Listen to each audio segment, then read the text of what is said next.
Selamat datang dalam pembelajaran daring kelas 5. Assalamualaikum warahmatullahi wabarakatuh. Selamat pagi anak-anakku kelas 5. Bagaimana kabar kalian hari ini? Tetap semangat untuk belajar ya. Sebelum kita mulai belajar, ayo kita berdoa terlebih dahulu agar kalian diberikan kemudahan untuk berpikir. Hari ini kalian akan mempelajari tema 8, subtema 2, perubahan lingkungan, pembelajaran 3.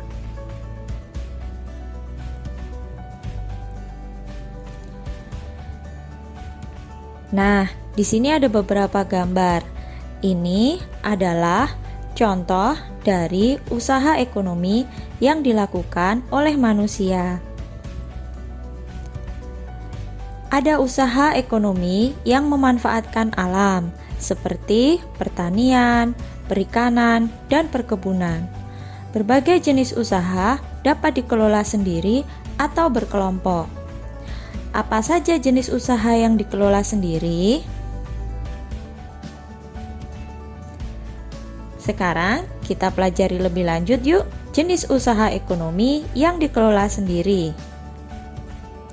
Usaha yang dikelola sendiri disebut usaha perorangan.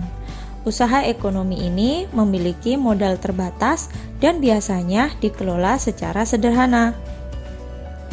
Contoh usaha ekonomi perorangan sebagai berikut. Yang pertama, yaitu usaha pertanian. Sebagian besar usaha pertanian dikelola secara perorangan. Usaha ini memiliki modal terbatas. Lahan yang digarap petani biasanya terbatas, lahan persawahan dan tegalan. Namun, ada juga usaha pertanian yang dilakukan secara besar-besaran. Yang kedua, usaha perdagangan. Usaha perdagangan secara perorangan biasanya berskala kecil atau sedang. Contoh usaha perdagangan antara lain pedagang asongan, pedagang keliling, pedagang kaki lima, pedagang di pasar, warung, dan toko kelontong. Yang ketiga, usaha jasa. Secara umum, banyak usaha jasa yang dikelola secara perorangan.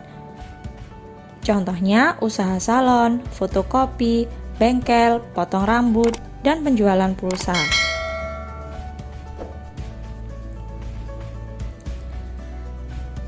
Selanjutnya yaitu industri kecil. Sektor industri yang dikelola perorangan merupakan industri rumahan. Contoh industri rumahan antara lain usaha kerajinan tangan berupa pembuatan keramik, souvenir, tembikar, anyaman, dan mebel. Nah, anak-anak, mari mengidentifikasi jenis-jenis usaha ekonomi yang dikelola secara perorangan berdasarkan setiap jenisnya. Kalian bisa mengamati usaha-usaha ekonomi di sekitar kalian. Misalnya, sebagai berikut.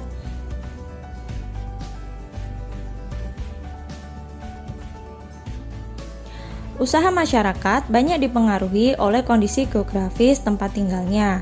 Sebagai contoh di Bali, keindahan alam dan keunikan budaya di Pulau Bali menjadikan industri pariwisata berkembang pesat. Akibatnya, banyak jenis usaha jasa di Bali. Tahukah kamu keunikan budaya di Bali? Ada apa saja ya? Nah, kali ini kita akan membahas tentang desa unik di Bali. Yang pertama yaitu Desa Tenganan.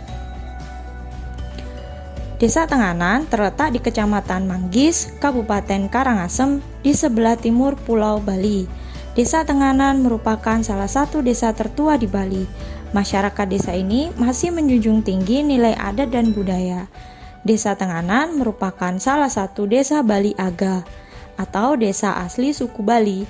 Desa ini terkenal dengan kesederhanaannya. Bagaimana kondisi desa ini? Kalian bisa melihat pada gambar di samping. Yang kedua yaitu Desa Trunyan. Desa Trunyan terletak di pinggir Danau Batur, Kintamani, Kabupaten Bangli, Bali Utara. Keunikan desa ini adalah tradisi pemakamannya. Pada masyarakat Hindu Bali, jenazah orang meninggal akan dibakar atau yang disebut ngaben. Namun di desa Trunyan, jenazah orang meninggal hanya diletakkan di atas tanah di dalam gua, bahkan di atas pohon. Tradisi ini mereka sebut dengan istilah mepasah. Yang ketiga yaitu Desa Penglipuran. Desa Penglipuran terletak di Kabupaten Bangli, lebih kurang 45 km dari kota Denpasar. Desa ini memiliki struktur bangunan yang teratur dan rapi. Masyarakat Desa Penglipuran tidak pernah melepaskan adat dan budaya yang berlaku turun-temurun. Oleh karena itu, masyarakat Desa Penglipuran banyak melakukan acara adat seperti pemasangan dan penurunan odalan, serta perayaan galungan dan hari besar lainnya. Nah, keunikan apa yang ada di sekitar daerah tempat tinggalmu? Salah satu contohnya yaitu Larung Sembonyo. Kegiatan Larung Sembonyo bisa kalian lihat pada gambar.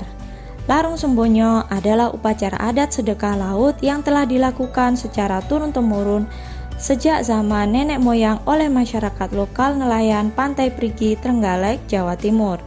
Tradisi tersebut merupakan bentuk ungkapan rasa syukur bagi masyarakat setempat atas hasil laut yang melimpah. Untuk lebih jelasnya, kalian bisa mencari informasi lebih lanjut tentang Larung Sembonyo ini. Tidak hanya itu, kalian juga bisa mencari tradisi unik yang lainnya dari daerah lain. Nah, bagaimana sikap kalian atas perbedaan budaya dan adat istiadat dengan daerah lain? Sikapku atas perbedaan budaya dan adat istiadat daerahku dengan daerah lain yaitu dengan saling menghargai, saling membina kerukunan antar sesama suku yang berbeda budaya maupun adat istiadat. Jadi, kita harus tetap saling menghormati satu sama lain meskipun berbeda budaya daerah. Baik anak-anak, terima kasih atas perhatiannya. Sekian pembelajaran hari ini. Sampai jumpa pada pembelajaran berikutnya. Assalamualaikum warahmatullahi wabarakatuh.